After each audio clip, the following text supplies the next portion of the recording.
नमस्कार दोस्तों। दोस्तों, अगर आपने पिछले 5 सालों में म्यूचुअल फंड के बारे में थोड़ा भी सुना है तो एक नाम बार बार सुनने में आया होगा। वो है पारंपरिक फ्लेक्सी कैप फंड। लोग इसके पीछे दीवाने हैं, लेकिन क्या ये सिर्फ हाइप है या सच में इसमें दम है? आज के वीडियो में हम इस फंड का करेंगे ऑडिट।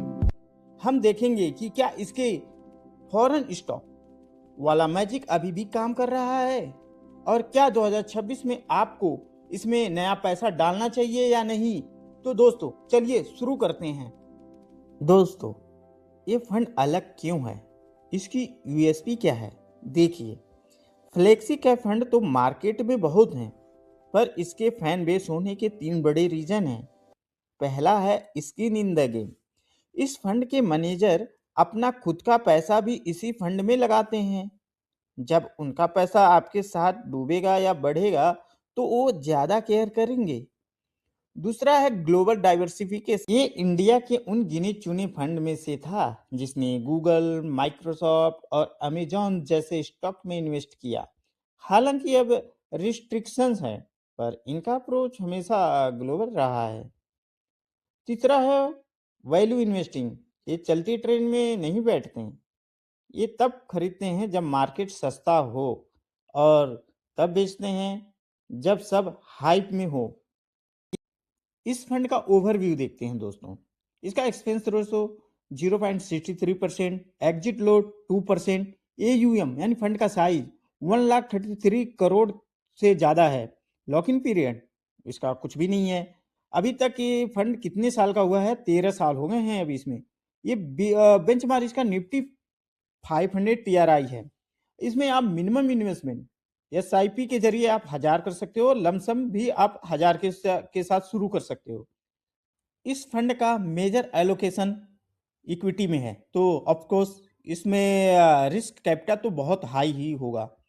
और बात करें तो एस टी सी जी यानी शॉर्ट टर्म कैपिटल गेन की 20% के तक है, और लॉन्ग टर्म कैपिटल गेन 12.5% है।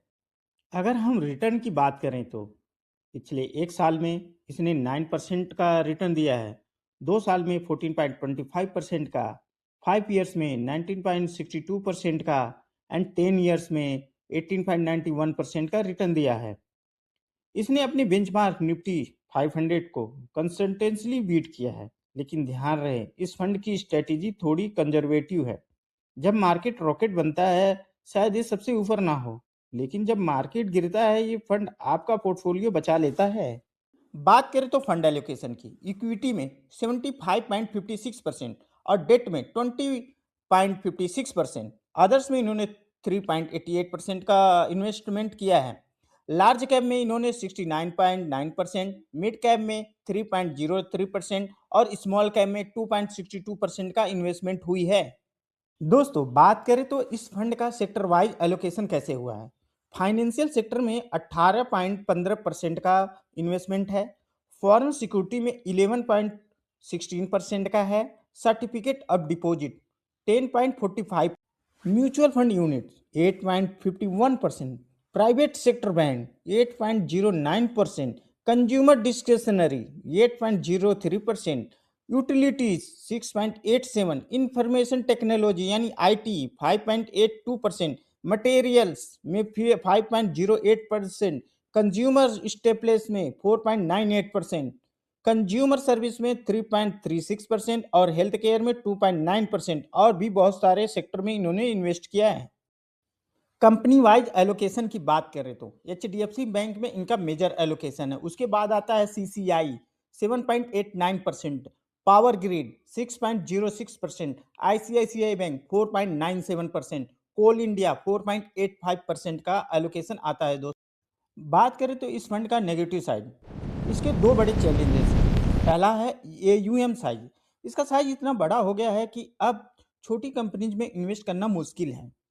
ओवरसीज लिमिट, आरबीआई के रूल के वजह से नया पैसा बाहर के स्टॉक में डालने में कंस्ट्रेन है।